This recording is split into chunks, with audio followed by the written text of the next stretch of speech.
So, thank you, and I'm going to dispense with the Rabbanim Administration Board, blah, blah, blah, blah, blah, because it's a small group, and clearly it's a much more informal group.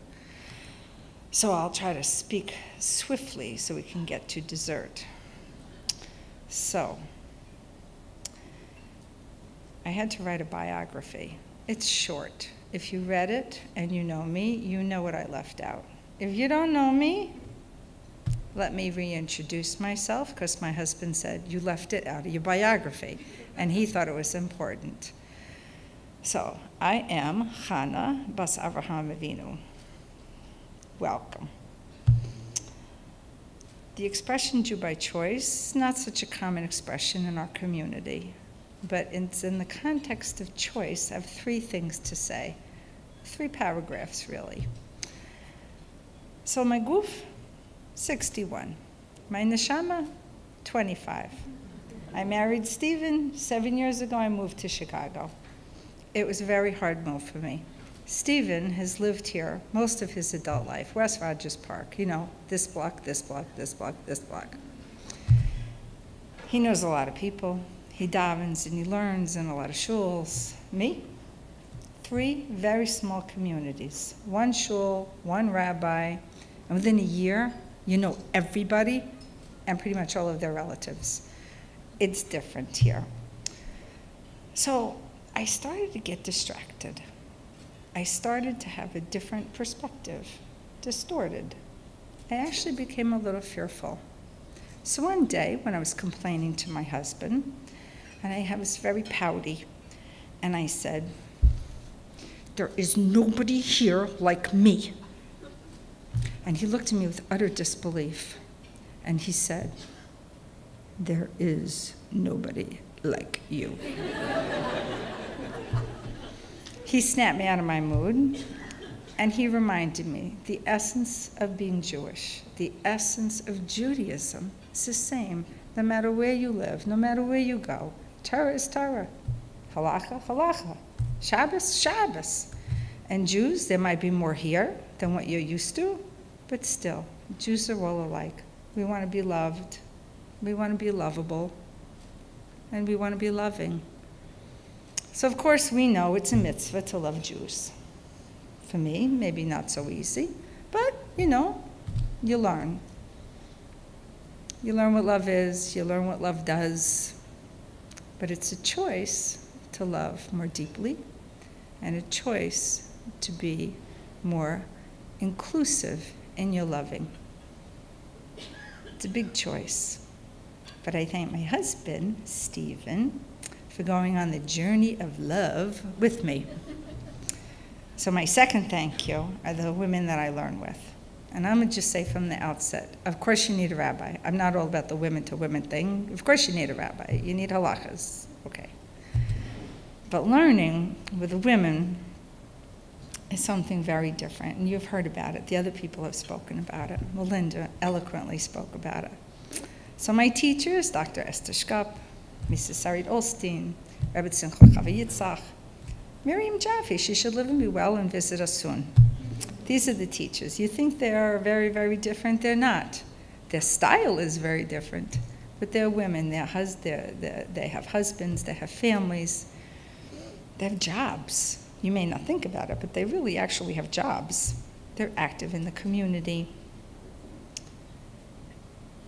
And they love teaching. They bring their perspective, their selves into the teaching, and that what makes them a very, very good teacher. Because us learners from the 30s to the 80s, we're Jewish women, and that's about all we have in common. So these teachers hold us steady, and they guide us.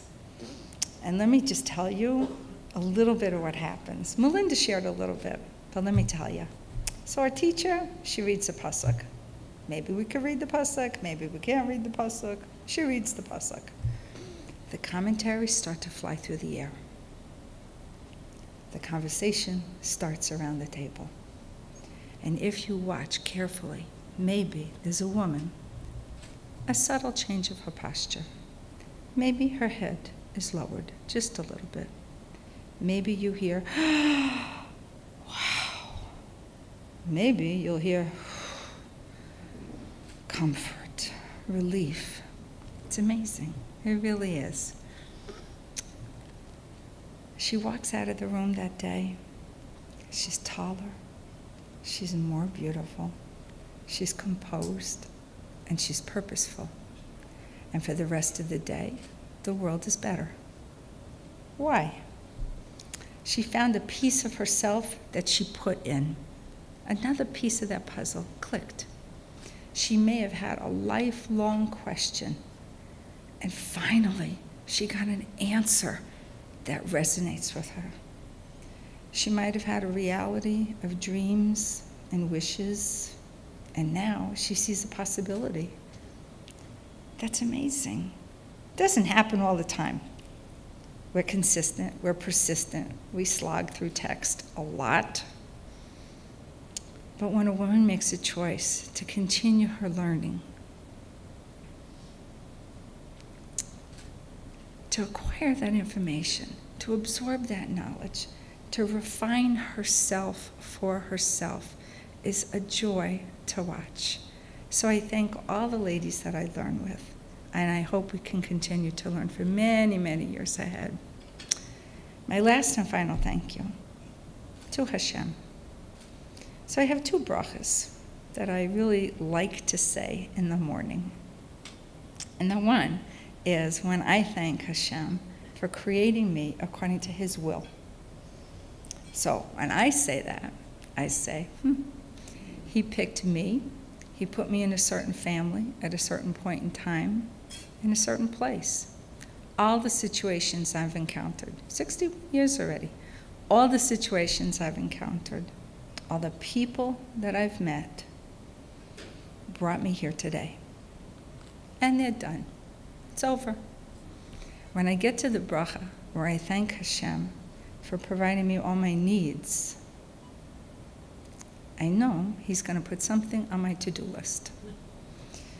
Sometimes those things are very, very easy. I see them, I know how to do them. Like thanking all of you for coming. It's lovely. It's such a nice room full of very, very nice people.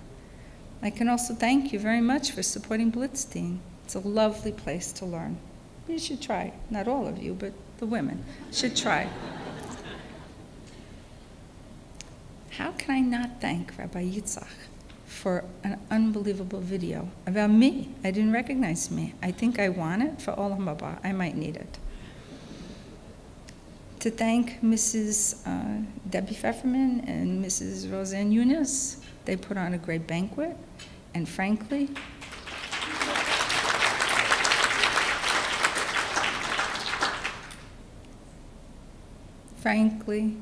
I know you think Dr. Esther Schkapp and Mrs. Rita Lipschitz run TI, but they don't.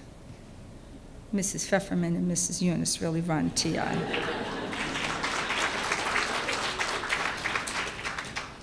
And Robin and Melinda, we've learned together for a number of years, and their kind thoughts are heartwarming.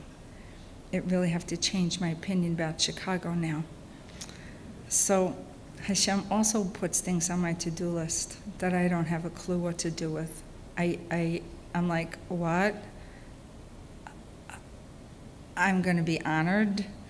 No, thank you. I appreciate the consideration, but no, it's okay. It's humbling, but it's much more than that. It's frightful. It's just, but.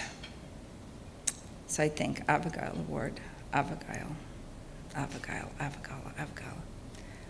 is in a very, very difficult situation. Abigail had a very unique perspective. Abigail made a choice. She spoke up. She saved her husband's life. We know from Pirkei Avos, you save one life, you save the world. Me. Why me? I have a unique perspective. I speak up. I made a choice. I can do this. I know how to do this. So a choice, you've heard a lot about it. A choice to me, it's a commitment in your life, for your life. It's a choice to be loving. It's a choice to be your finer self. It's a choice to serve Hashem. A choice to bring your unique avoda into the world. Who knows what's going to happen in this world if you made a choice to learn? Thank you so very much for this honor, and have a good evening. Bye-bye.